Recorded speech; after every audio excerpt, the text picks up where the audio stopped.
Hallelujah. आकाश और पृथ्वी के परमेश्वर, हम धन्यवाद के साथ आपके चरणों में आते हैं परमेश्वर पिता। आज के दिन के लिए आपका धन्यवाद करते हैं प्रभु कि आपने हमें जीवित रखा, आप हमें अपने भवन में लेके आए प्रभु जी। अधोलोक में मैं तेरा शुक्रिया कैसे अदा करूंगा, कब्र में जाकर मैं तेरा धन्यवाद कैसे करूंगा। आपने एक दिन और दिया प्रभु कि हम आपका शुक्रिया अदा कर सकें, आपका धन्यवाद कर सकें प्रभु जी। जितने भी आपके बच्चे आपके भवन में एकत्रित हैं खुदा, और जो ऑनलाइन जुड़े हुए हैं परमेश्वर, मैं सबको आपके हाथों में देता हूं प्रभु जी। अभी सभी आपके बच्चे प्रभु जी खाली होकर प्रभु जी अपनी बातों से, अपनी परिस्थितियों से खाली होकर प्रभु आपके चरणों में आने पाए खुदा, वो आपको स्तुति रूपी बलिदान चढ़ाने वाले बने प्रभु। ऐसी प्रार्थना आपसे करते हैं, आपका धन्यवाद करते हैं, मसीह यीशु के नाम से मांगते हैं, आमीन आमीन।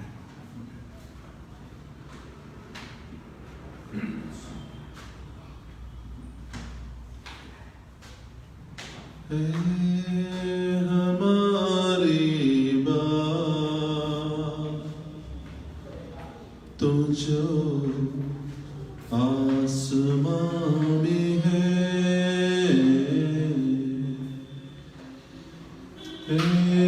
हमारी बात तो जो आसमां में है।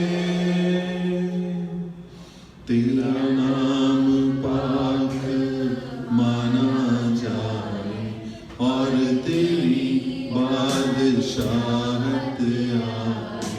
तेरा नाम पाक माना जाए और तेरी बादशाहत आए।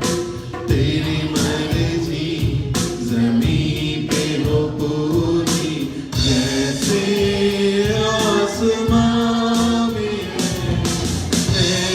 हमारी बात तो जो आसमां में है,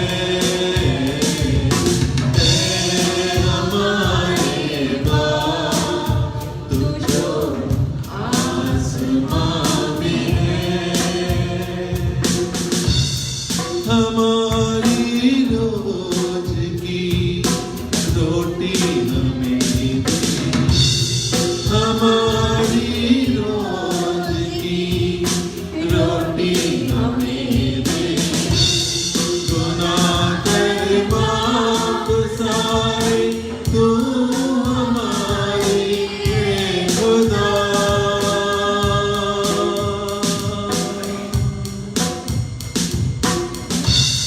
गुनाह कर माफ सारे तू हमारे खुदा।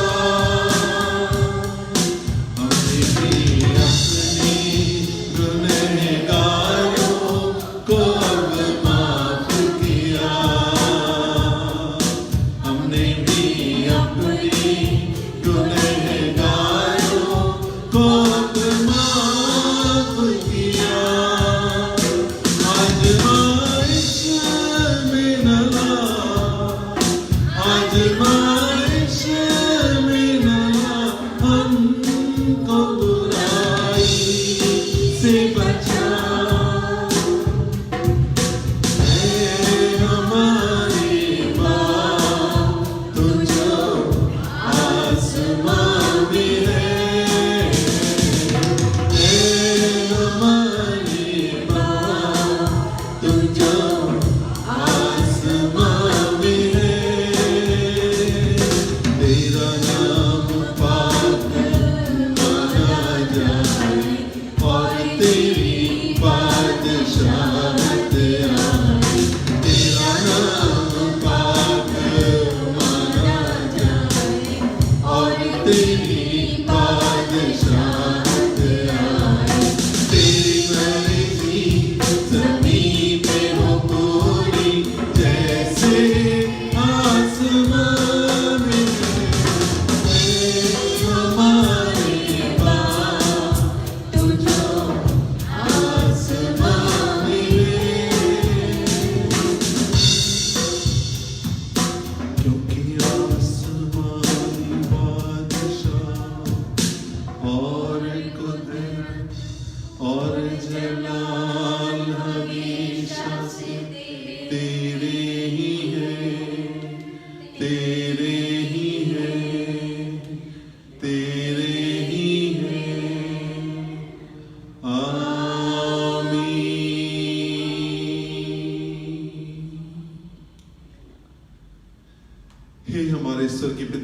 जो आसमान में है, तेरा नाम पाक माना जाए, तेरा राज्य आए। जैसे तेरी मर्जी स्वर्ग में पूरी होती है प्रभु, वैसे ही इस पृथ्वी पर भी हो। हमें रोज की रोटी रोज दे प्रभु। जिस रीति से हमने अपने अपराधियों को क्षमा किया है, तू भी हमारे अपराधों को क्षमा कर। हमें परीक्षा में न डाल, वरन सारी बुराइयों से बचा ले, क्योंकि राज्य, महिमा और पराक्रम सदा से तेरे ही है प्रभु। प्रभु जी, हम आपका धन्यवाद करते हैं, धन्यवाद।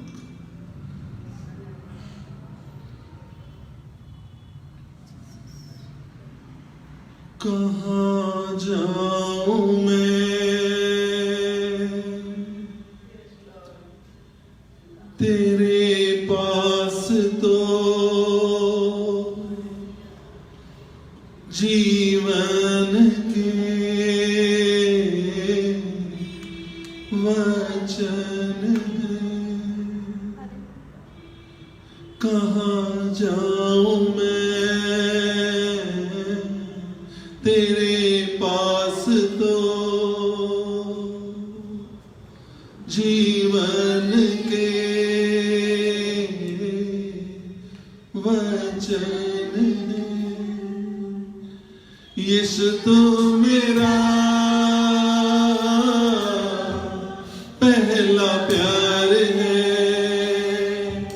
यीशु तो मेरा पहला प्यार है। कहाँ जाऊं मैं, तेरे पास तो जीवन के वचन है। यीशु तो मेरा पहला प्यार है। यीशु तो मेरा पहला प्यार है।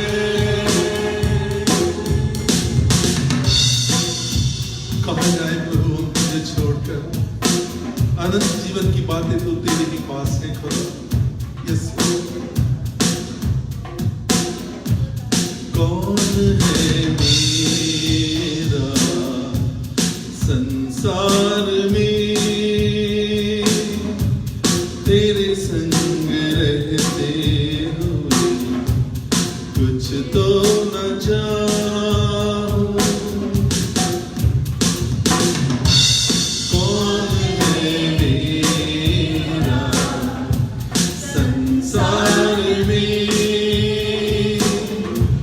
तेरे संग रहते हुए कुछ तो न चाहूं। मेरा मन और हृदय चाहे हार जाए, पर तू प्रभु मेरी विरासत है। पर तू प्रभु मेरी विरासत है। यीशु तू मेरा पहला प्यार है। यीशु तू मेरा पहला प्यार है। कहाँ जाऊं मैं, तेरे पास तो जीवन के वचन है। यीशु तू मेरा पहला प्यार है। यीशु तू मेरा पहला प्यार है।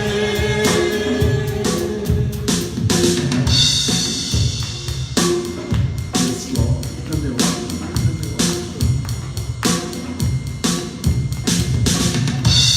चाहे अंधकार की तराई से चलो, तो भी मैं हारी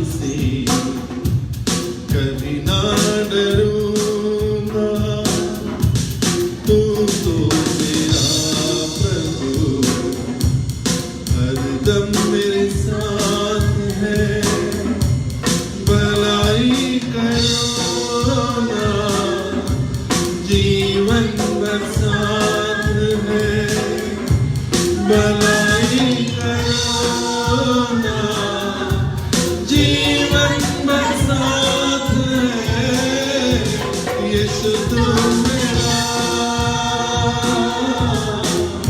पहला प्यार है,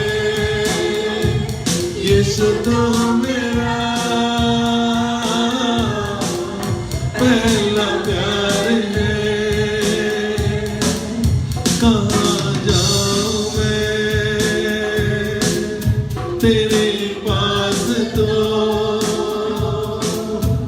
जीवन के वचन है, यीशु तू मेरा पहला प्यार है, यीशु तू मेरा पहला प्यार है।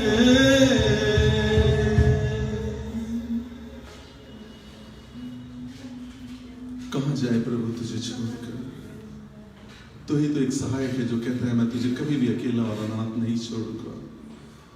तू ही तो है प्रभु जो ये कहता है कि मैं अपने पिता के घर में तेरे लिए घर बनाने जाता हूँ।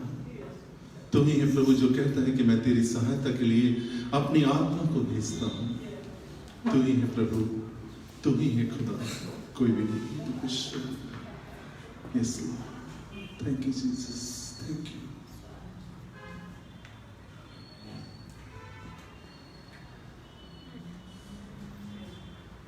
ख्वाहिशें डूबे जब आहों में, गजरे सूखे जब बालों में, राही छोटे जब राहों में, सोचे भटके सहराओं में, यीशु साथ न छोड़े, यीशु दिल न तोड़े, यीशु साथ न छोड़े, यीशु दिल न तोड़े। ख्वाहिशें डूबे जब आहों में, गजरे सूखे जब बालों में, राही छोटे जब राहों में, सोचे भटके सहराओं में, यीशु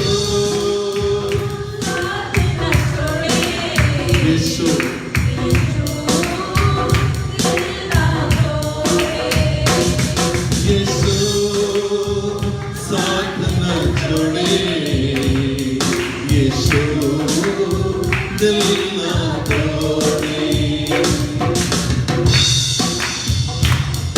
यीशु साथ न छोड़े। इस लोक में भी और आने वाले लोग भी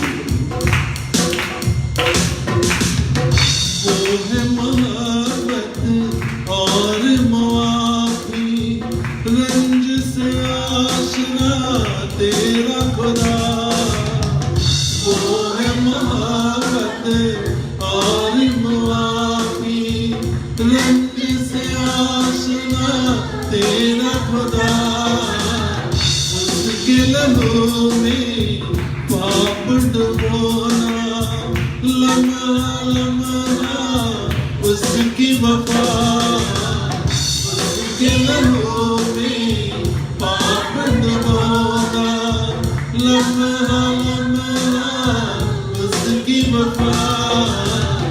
आंसू मरे जब आँखों में, गजरे सूखे जब बालों में, यीशु साथ न छोड़े, यीशु दिल न तोड़े, यीशु साथ न छोड़े, यीशु दिल न तोड़े।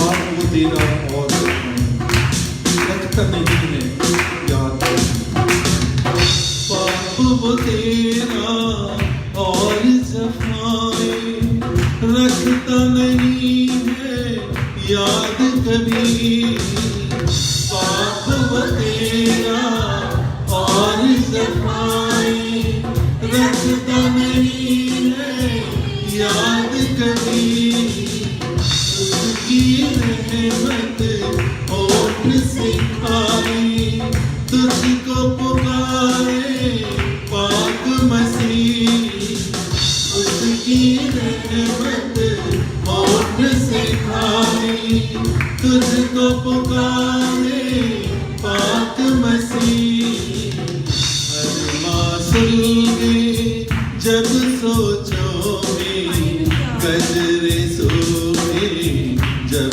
बालों में यीशु साथ न छोड़े यीशु दिल ना तोड़े यीशु साथ न छोड़े यीशु दिल ना तोड़े आजा बेटी उठ जा बेटी वक्त यही है आजा बेटी उठ जा बेटे वक्त यही है देर न कर आजा बेटी उठ जा बेटे वक्त यही है देर न कर बर्फ की मानन उजला हो जा आजा देर न कर बर्फ की मानन उजला हो जा आजा देर न कर मन जब भटके शहनाओं में गजरे सोते जज्बातों में यीशु साथ न छोड़े यीशु दिल ना तोड़े यीशु साथ न छोड़े यीशु दिल ना तोड़े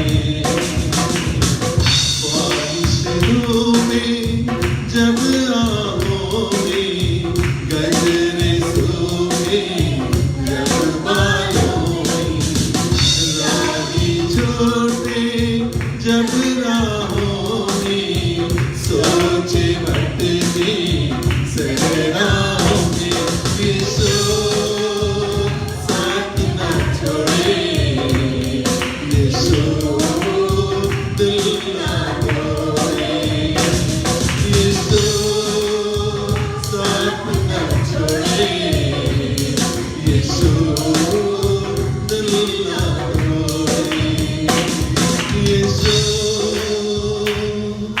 साथ न छोड़े यीशु दिल ना तोड़े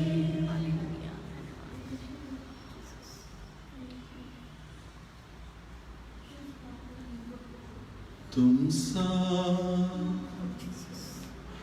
कोई नहीं तुम सा कहीं नहीं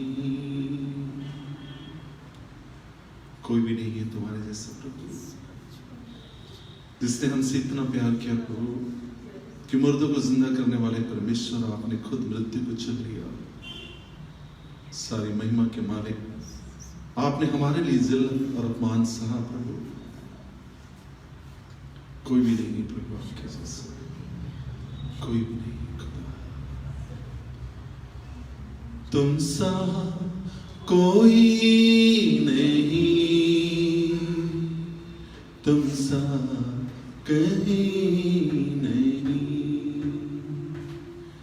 अब है पूरा यकीन तुम सा कोई नहीं तुम सा कोई नहीं, तुम सा कहीं नहीं, अब है पूरा यकीन, तुम सा कोई नहीं। यीशु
स्वर्ग को वीरान कर दिया और अपने इकलौते बेटी को भी ना छोड़ा। अंधेरों में तू रोशनी है, तू ही मंजिल रास्ता भी है। अंधेरों में तू रोशनी है, तू ही मंजिल रास्ता भी है। तू है न कुछ कमी है, तेरा ही नाम जिंदगी है। तू है जहां न कुछ कमी है, तेरा ही नाम जिंदगी है।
कोई भी नहीं है परमेश्वर,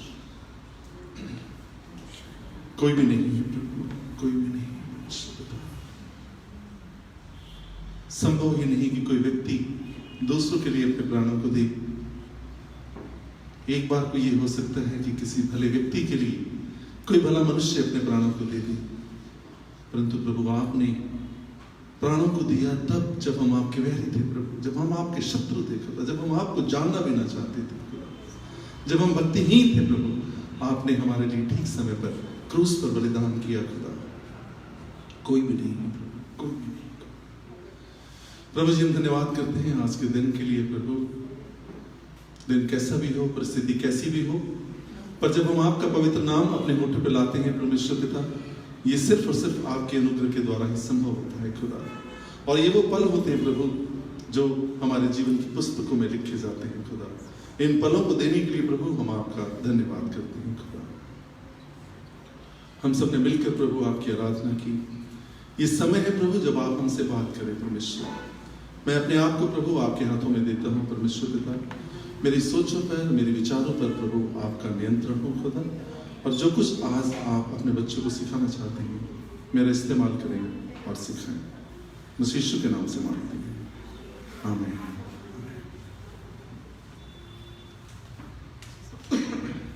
प्रभु का एक बार फिर से धन्यवाद करते हैं। उसने हमें मौका दिया कि हम उसके वचनों को पढ़ें, मनन करें और उसे सीखें।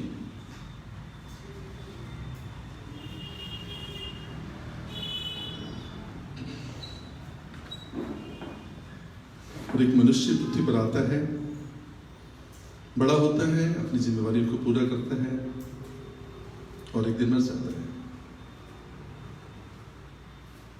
हर एक इंसान की लाइफ का एक स्पैन होता है। उसकी डेट ऑफ बर्थ लिखी जाती है और उसकी डेट ऑफ डेथ लिखी जाती है ना। फलानी टाइम पैदा हुआ, फलानी टाइम वो मर गया। बीच में एक छोटा सा डैश होता है, छोटा सा हाइफन। बीच की डेटें नहीं लिखी जाती। ये बीच की डॉट, बीच का हाइफन, यही तो हमारी जिंदगी। इस डॉट में, इस हाइफन में प्रभु मुझे और आपको न्योता देते हैं कि मैं और आप प्रभु को जाने, पर हम नहीं जानना चाहते, हम नहीं जानते, हम कोशिश भी नहीं करते। इस छोटे से डॉट पे, इस छोटे से हाइफन में प्रभु अपना उद्धार आपको और मुझे देना चाहते हैं। प्रभु आपको और मुझे बताना चाहते हैं कि मैंने अपने इकलौते बेटे को इस पृथ्वी पर भेजा ताकि पूरा जगत मेरे बेटे के द्वारा उद्धार पाए। छोटा सा हाइफन, छोटा सा डॉट। पर हम सब इस छोटे से हाइफन को, छोटे से डॉट को इतना इंपॉर्टेंट बना देते हैं, इतना बड़ा बना देते हैं कि इसके आसपास जो शुरुआत है और जो अंत है उसे हम भूल जाते हैं। मेरी और आपकी शुरुआत परमेश्वर से होती है, मेरा और आपका अंत परमेश्वर में ही होता है। बीच में क्या है? Dot hyphen. पर ये डॉट हाइफन इंपॉर्टेंट इसलिए है कि इसी डॉट पे, इसी हाइफन में परमेश्वर आपको न्योता देता है अपने राज्य में। परमेश्वर आपको बुलाहट में बुलाता है। परमेश्वर आपको अपने बेटे के राज्य में शामिल होने के लिए आमंत्रित करता है। पर हम भूल जाते हैं, बाकी सारे काम करते हैं, परंतु उस विशेष काम को करना भूल जाते हैं। हमारी शुरुआत किससे होती है? परमेश्वर से। बाइबल में बताती है कि परमेश्वर ने हमें अपनी समानता और अपने स्वरूप में रचा। हमारा अंत भी परमेश्वर में है, पर ना तो हम आदि को देखते हैं ना अंत को देखते हैं। उस बीच वाले डॉट में अपने आप को इतना मगन कर लेते हैं कि उसकी अंदर छुपी हुई सारगर्भिता को हम नजरअंदाज कर देते हैं। हम उन पृथ्वी पर की वस्तुओं को देखते रहते हैं। पौलुस कहते हैं कि तुम पृथ्वी पर की वस्तुओं को नहीं वरन स्वर्ग पर की वस्तुओं को देखो। तुम देखी हुई वस्तुओं को नहीं वरन अनदेखी वस्तुओं को देखो, क्योंकि देखी हुई वस्तुएं तो थोड़े ही पलों की होती हैं, परंतु अनदेखी वस्तुएं सदा काल के लिए बनी रहती हैं। शुरुआत और अंत भूल जाते हैं। डॉट पे, हाइफन पे पूरी जिंदगी हम उसे ही मान लेते हैं। ये फर्क है एक विश्वासी और अविश्वासी में। पर पौलुस कहता है कि यदि हम केवल इसी जीवन में मसीह से आशा रखते हैं तो हम सब मनुष्यों से अधिक अभागे हैं। ये कितना टाइम है? 60 साल, 70 साल। एक व्यक्ति ने इसे कैलकुलेट किया कि सपोज करो किसी की एवरेज आयु 70 साल है, तो उसके पास 25,500 दिन है। काउंट कर लिया उसने कि हम लोग सोचते हैं अभी तो मेरी उम्र नहीं है, अभी तो बहुत टाइम बाकी है, अभी तो उम्र ही क्या है, अभी प्रभु को जानने की जरूरत भी क्या है, अभी अपने आप को भी समझने की जरूरत क्या है। कितने दिन है? 25,500 दिन। और एवरेज हर व्यक्ति के पास 10,000 दिन बचे होंगे, 8,000 दिन बचे होंगे, 12,000 दिन बचे होंगे, ऐसे ही है, 6,000 दिन बचे होंगे। बस कुछ इस तरीके की कैलकुलेशन है। वो डॉट है, वो हाइफन है, वो जरूरी है, इसमें कोई दो राय नहीं, परंतु उसकी जरूरत क्या है? अपनी आदि को जानने के लिए और अपने अंत को जानने के लिए। परमेश्वर ने मुझे और आपको अपनी समानता और अपने स्वरूप में रचा है। मेरा और आपका जीवन सिर्फ पृथ्वी पर इसलिए नहीं कि मैं और आप पैदा हो, बढ़े, शिक्षित हो, शादी करें, बच्चे पैदा हो, बच्चों का पालन पोषण करें, उनकी जिम्मेवारी को पूरा करें और एक दिन मर जाए। पर पौलुस कहता नहीं, मसीह सचमुच मुर्दों में से जी उठा, नहीं तो क्या जरूरत है, आओ खाओ पियो ऐश करें। यदि इसके बाद का जीवन ही नहीं तो क्या जरूरत है। परंतु जीवन है। परंतु जैसे मैंने कहा ना, हम उस डॉट, उस हाइफन में, उस कटीली झाड़ियों में, उस पथरीली रास्तों पे अपने आप को इतना गुम कर देते हैं कि उस आदि और अंत को भूल जाते हैं। हमारा अंत यहां नहीं है। हमारा अंत 70 साल, 80 साल, 100 साल, 120 साल नहीं है। हमारा अंत ही नहीं है, क्योंकि परमेश्वर ने हमें अपनी समानता और अपने स्वरूप में रचा। परमेश्वर का अंत नहीं, इसलिए मेरा और आपका भी अंत नहीं है। हम अनंत हैं, हमारा लक्ष्य अनंत है, पर हम अपने आप को सीमितताओं में बांध देते हैं। हम परमेश्वर के वचन में से देखेंगे, सबोपदेशक की पुस्तक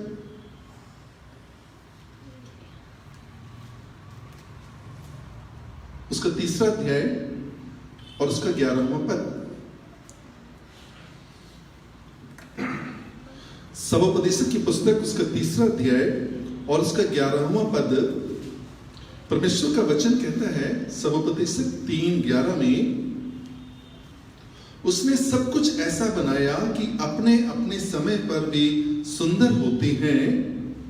फिर उसने, जो इंपॉर्टेंट वचन, फिर उसने मनुष्यों के मन में अनादि अनंत काल का ज्ञान उत्पन्न किया। जिसके पास ये परमेश्वर का वचन निकाले और उसको पढ़े। क्या क्या उसने मनुष्यों के मन में अनादि अनंत, 2 बातें, उस डॉट का ज्ञान नहीं, उस हाइफन का ज्ञान नहीं, जिसका शुरुआत है, जिसका अंत है, जिसकी ना शुरुआत है, जिसकी ना अंत है, अनादि, जिसकी आदि नहीं, प्रारंभ नहीं, अनंत, जिसका अंत ही नहीं, अनादि अनंत काल का ज्ञान मनुष्यों के मन में उत्पन्न किया। किसी जानवर के मन में नहीं। जानवर को उसने अपनी समानता और स्वरूप में नहीं रचा। उसने मुझे और आपको अपनी समानता और स्वरूप में रचा और मेरे आपके मन में अनादि और अनंत काल के ज्ञानों को मेरे मनों में डाला। तो भी जो काम परमेश्वर ने किया वह आदि से अंत तक मनुष्य समझ नहीं सकता। मनुष्य के मन में उसने अनादि काल का ज्ञान, अनंत काल का ज्ञान डाल तो दिया, पर परमेश्वर जो कुछ कर रहा है, मनुष्य उसे आदि से लेकर अंत तक समझ नहीं पाया। आदम से लेकर अब तक समझ नहीं पाया। एक अंतिम आदम आया, एक परमेश्वर खुद आया, जिसने जो तो समझते ही, क्योंकि वो अपने आप को जानता है, और उसने मेरे और आपके सामने इन बातों को रखा कि मैं और आप समझ सके इस बात को। इसके अलावा, परमेश्वर के वचन के अलावा और कोई जगह नहीं, और कोई स्थान नहीं जिसमें आप इन बातों को सोच सके, समझ सके और जान सके। कोई नहीं है ऐसा जो ये कहता है कि मैं तो तुम्हें अकेला और अनाथ नहीं छोड़ूंगा। मैं तुम्हारे लिए अपने पिता के घर में घर बनाने जा रहा हूं। किसी ने प्रतिज्ञा की। जगत जब से प्रारंभ हुआ, कई लोग आए मार्गदर्शन के लिए, परंतु किसी ने यह प्रतिज्ञा नहीं की कि मैं तुम्हारे लिए अपने पिता के घर में रहने के लिए स्थान बनाने जा रहा हूं। किसी ने नहीं।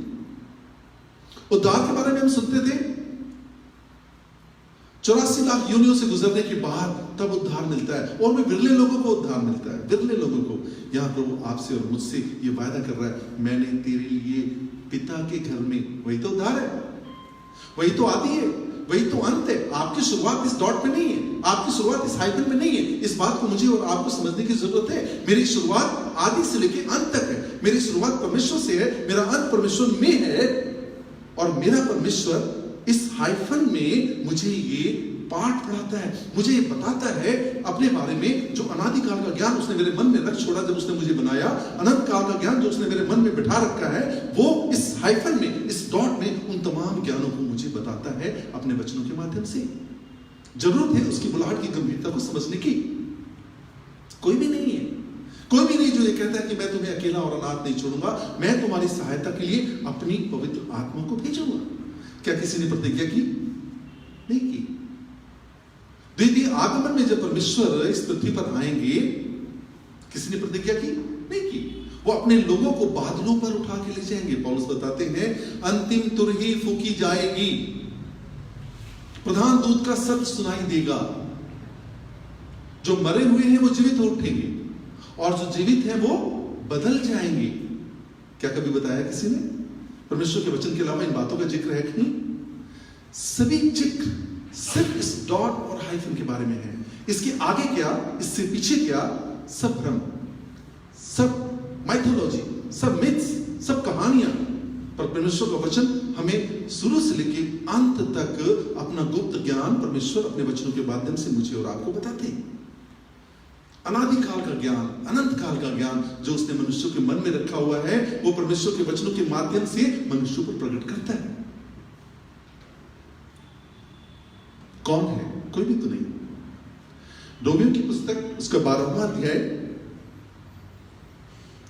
नहीं, रोमियो की पुस्तक उसका 8वां अध्याय और उसका 11वां पद, एक वचन हम देखेंगे। रोमियो की पुस्तक 8वां अध्याय और 11वां पद। परमेश्वर का वचन कहता है, रोमन चैप्टर 8 वर्स 11 में,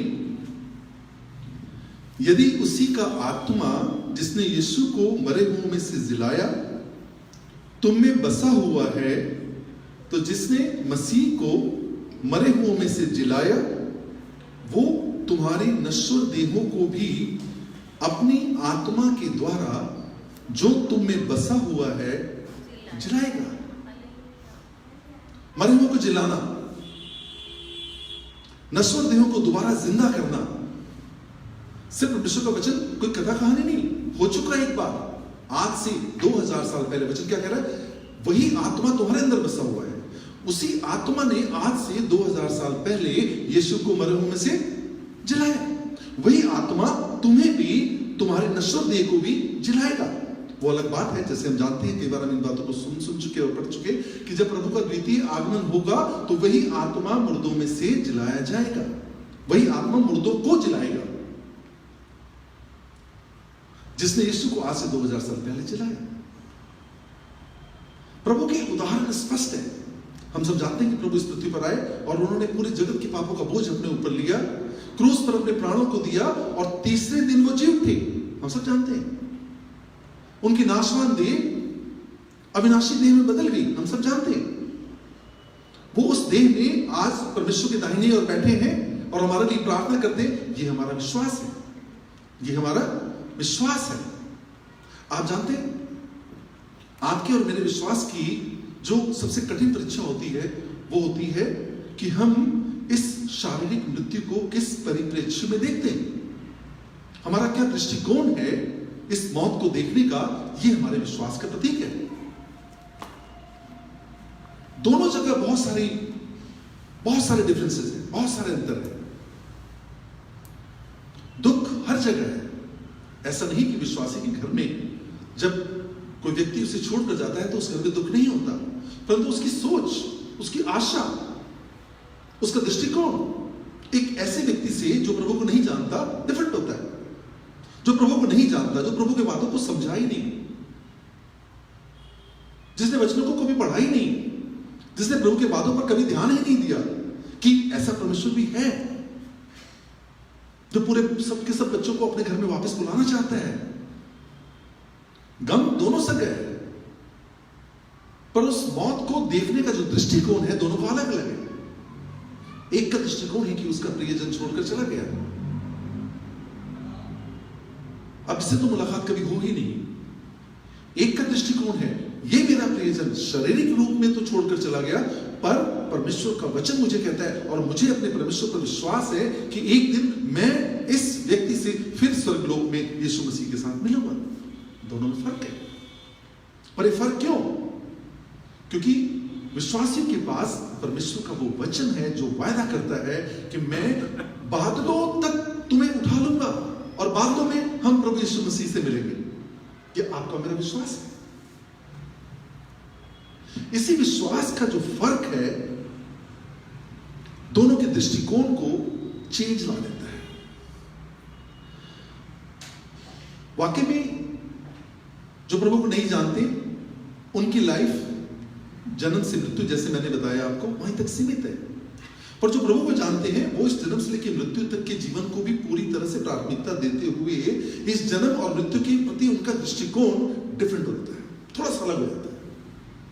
वो ये मानते हैं कि मानो नदी की एक धारा है, जीवन चलता चला जा रहा है, पैदा हो गया, शादी हो गई, बच्चे हो गए, बच्चे बड़े हो गए, बच्चों की शादी हो गई, नदी की धारा चलती चली जा रही, और अचानक एक दिन वो इस डेरे से लेके घर को छोड़ देता है।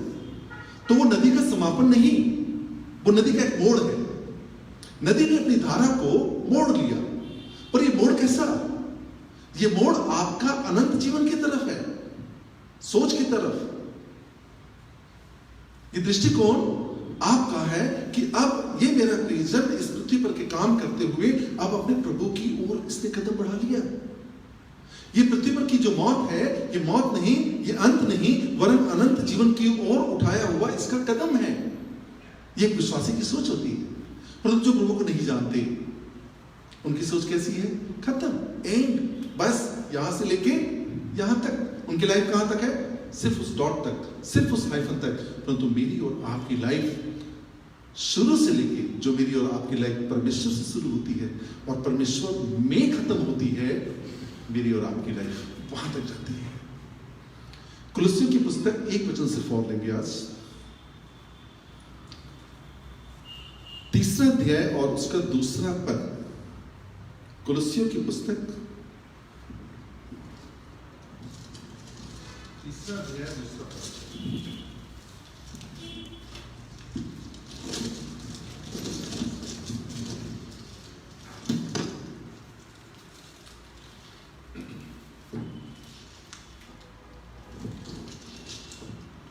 कुलुस्सियों की पुस्तक उसका 3 अध्याय और उसका 2 और 3 पद हम पढ़ते हैं, 4 पद भी। पौलुस कहते हैं, पृथ्वी पर की नहीं परंतु स्वर्गीय वस्तुओं पर ध्यान लगाओ, क्योंकि तुम तो मर गए और तुम्हारा जीवन मसीह के साथ परमेश्वर में छिपा हुआ है। जब मसीह जो हमारा जीवन है प्रकट होगा, तब तुम भी उसके साथ महिमा सहित प्रकट किए जाओगे। प्रभु के विश्वासी का जीवन किसमें छिपा हुआ है? मसीह में छिपा हुआ है। अगर आप मर भी जाते हैं, सबने मरना है, पर आपका जीवन नहीं मरा, आप हैं, पर आप छुपे किसमें हैं? मसीह में। जब मसीह प्रकट होगा, इसका मतलब मसीह आने वाला है, आएगा, हम नहीं जानते कब आएगा, परंतु वो आने वाला है और आप खत्म नहीं हुए, आपका एंड नहीं है। आप छिप गए, कहां छिप गए? मसीह में। जब मसीह प्रकट होगा, जब वो बादलों पर आएगा स्वर्गदूतों के साथ अपनी महिमा के साथ, तो वो आपको भी अपनी महिमा सहित दिखाई देगा। आप भी महिमा में होगे और प्रभु के दाहिने ओर बैठे मिलोगे। फर्क है ना दोनों में, सोच में। कई लोग तो ये कहते हैं ठीक है, बस इंसान गया इस पृथ्वी से, उसके बाद उसके कर्म उसकी आत्मा को जहां जहां ले जाए, जहां जहां ले जाए, पता नहीं कहां ले जाएंगे। कबूतर बना देंगे, मेंढक बना देंगे, सूअर बना देंगे, चींटी बना देंगे, कुछ भी बनाएंगे। अच्छे कर्म होंगे तो शायद बहुत टाइम बाद मनुष्य योनि मिल जाए, भटकता रहेगा वो। परंतु जो विश्वासी है वो कहता है, मैं कबूतर नहीं बनूंगा, मैं मेंढक नहीं बनूंगा, मैं परमेश्वर की समानता में बनाया हुआ हूं। मेरा ये लक्ष्य नहीं, मेरा लक्ष्य तो परमेश्वर के दाहिने है, क्योंकि मैंने परमेश्वर पर विश्वास किया। ये पक्की बात है। दाहिने बैठना मेरे कर्मों के आधार पर नहीं है, सिर्फ और सिर्फ मेरे विश्वास और परमेश्वर के अनुग्रह पर आधारित है।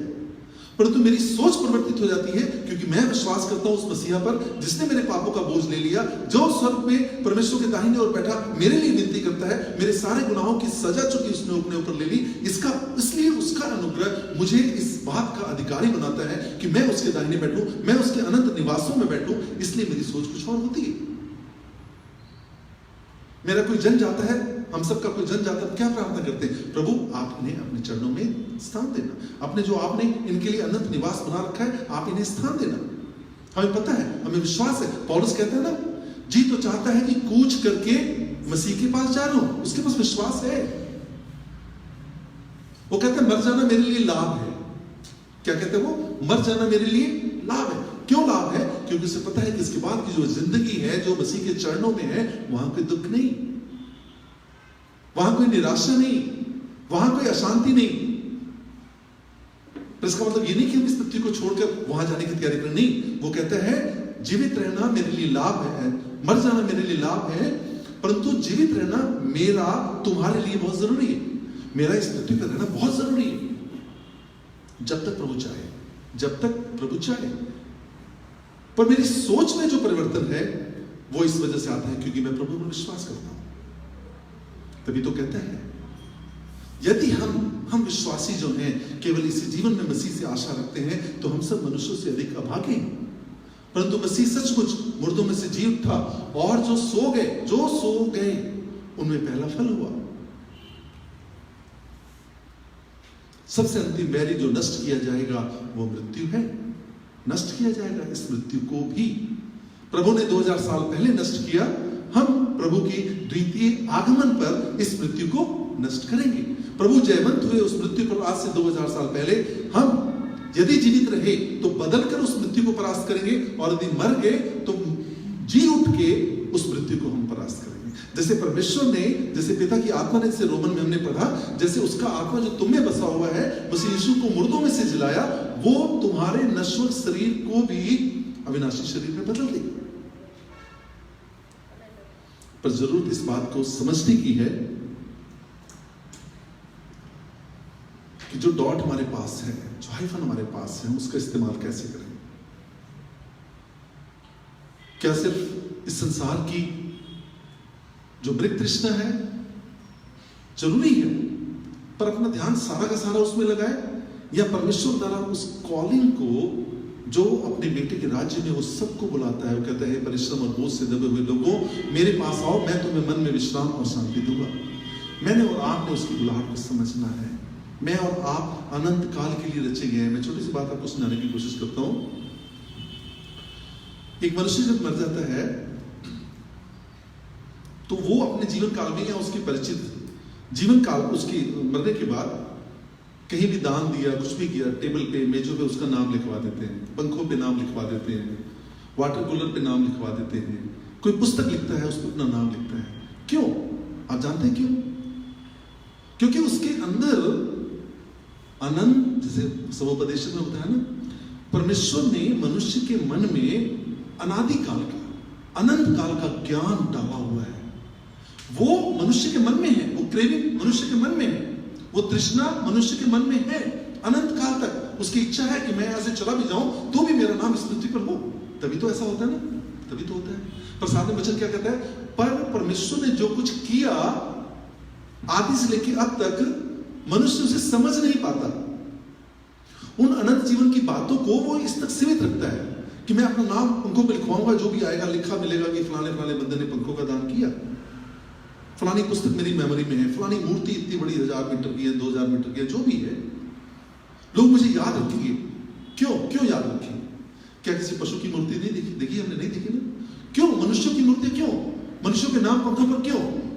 क्योंकि मनुष्य के मन में अनादि काल और अनंत काल का ज्ञान समाया गया है। और उसकी एक कहते हैं जैसे कहीं आग लगी होती है तो धुआं निकलता है, तो वैसे यदि अनादि और अनंत काल का ज्ञान मेरे अंदर है तो मेरे और आपके मन के अंदर उस अनंत काल तक रहने की तृष्णा है, वो जिज्ञासा है कि मैं अनंत काल तक रहूं। पर हम समझ नहीं पाते उस बात को। हम पृथ्वी पर उन तमाम बातों को लिख के उस इच्छा का इजहार तो करते हैं, परंतु परमेश्वर की कॉलिंग को सीरियसली नहीं ले पाते।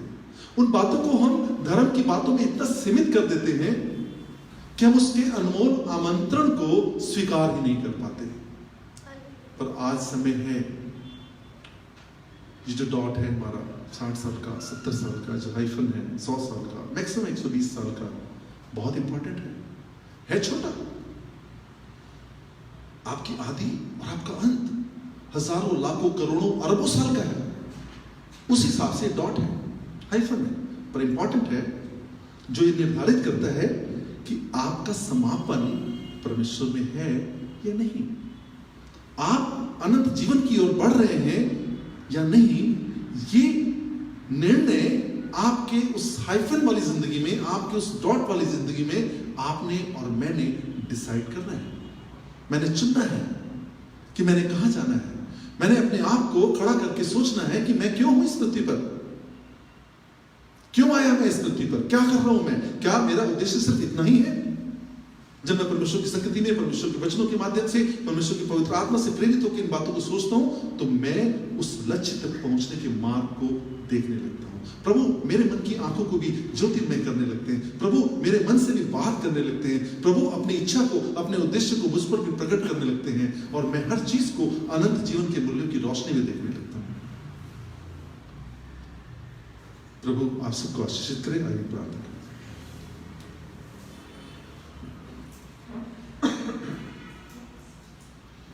आकाश और पृथ्वी के परमेश्वर, हम धन्यवाद के साथ आपके चरणों में आते हैं खुदा।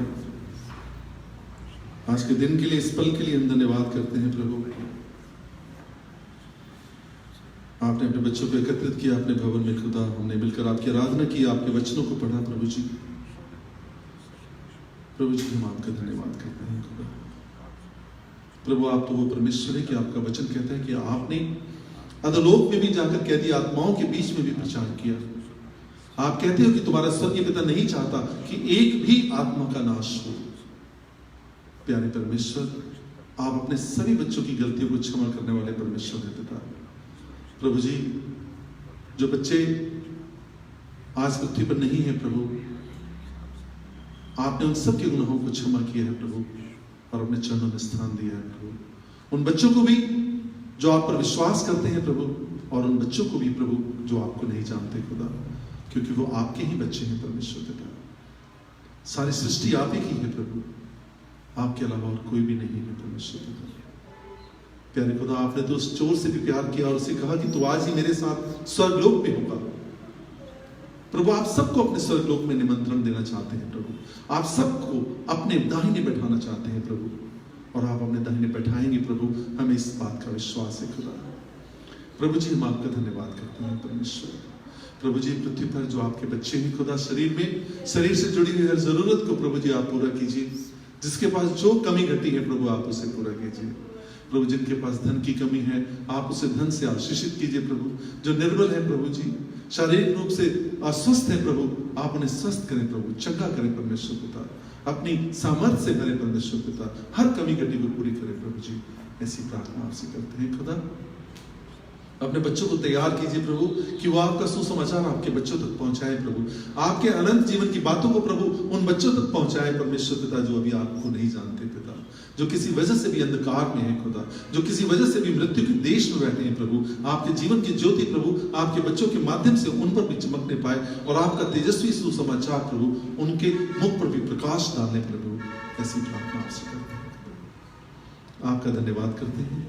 आदर मान और महिमा प्रभु हम आपको देते हैं, और इन सारी प्रार्थनाओं को आपके प्रिय पुत्र और हम सब के उद्धारकर्ता मसीह यीशु के नाम से मांगते हैं, आमीन।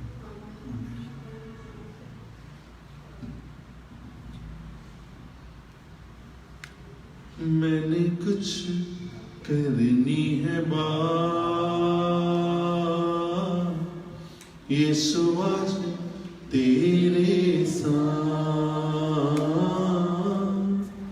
मैंने कुछ करनी है बात, यीशु आज तेरे साथ। रूह का जमूर दे, मसा भरपूर दे, रूह का जमूर दे, मसा भरपूर दे, अपना बना लो हाथ। मैंने कुछ करनी है बात, यीशु आज तेरे साथ। मैंने कुछ करनी है बात, यीशु आज तेरे साथ।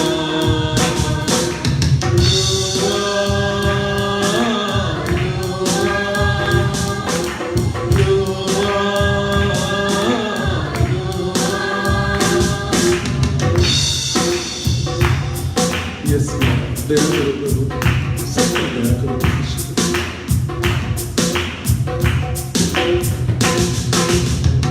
तू जो कहे तो चश्मेधारी फिर थम जाए तूफान भारी, तू जो कहे तो चश्मेधारी फिर थम जाए तूफान भारी, तू जो कहे तो दिन का उजाला, तू जो कहे तो दिन का उजाला, तू जो कहे तो रात।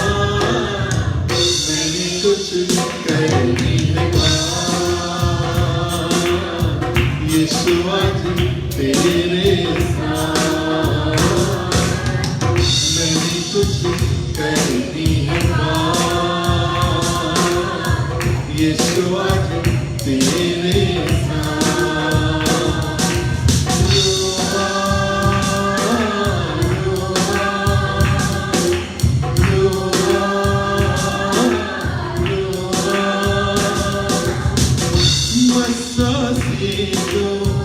जोर है मिलता, हर एक बंधन उससे है मिलता। मस्सा से जो जोर है मिलता, हर एक बंधन उससे है मिलता। तू मुझे छू ले हर बार दूर दे, तू मुझे छू ले हर बार दूर दे, मेरी बदल दे जा। मैंने कुछ करनी है बात, यीशु आज तेरे साथ। मैंने कुछ करनी है बात, यीशु आज तेरे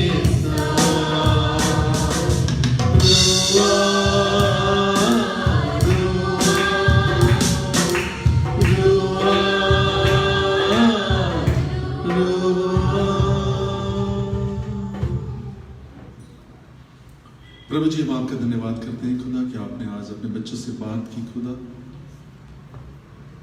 आप शांति के परमेश्वर हैं खुदा। सभी बच्चों को प्रभु अपने शांति से भरिएगा परमेश्वर। प्रभु लोग तुझे जाने प्रभु, तुझे ग्रहण करें परमेश्वर पिता, इसी प्रार्थना आपसे करते हैं। पवित्र आत्मा, आप स्वतंत्र रीति से काम कीजिए अपने बच्चों के जीवन में खुदा। ये हमसे नहीं, सिर्फ आपकी सामर्थ्य द्वारा ही संभव है प्रभु। दया कीजिए पिता, दया कीजिए। बस यीशु के नाम से मांगते हैं, आमीन। परमेश्वर पिता का प्यार, प्रभु यीशु मसीह का अनुग्रह और पवित्र आत्मा की सहभागिता अब से लेकर सदा तक हम सबके जीवन में बने रहे। आमीन, आमीन, आमीन। हम फिर से मिलेंगे रविवार को सुबह 11 बजे आराधना के लिए और 11:30 बजे वचन के लिए। तब तक के लिए सबको जय मसीह।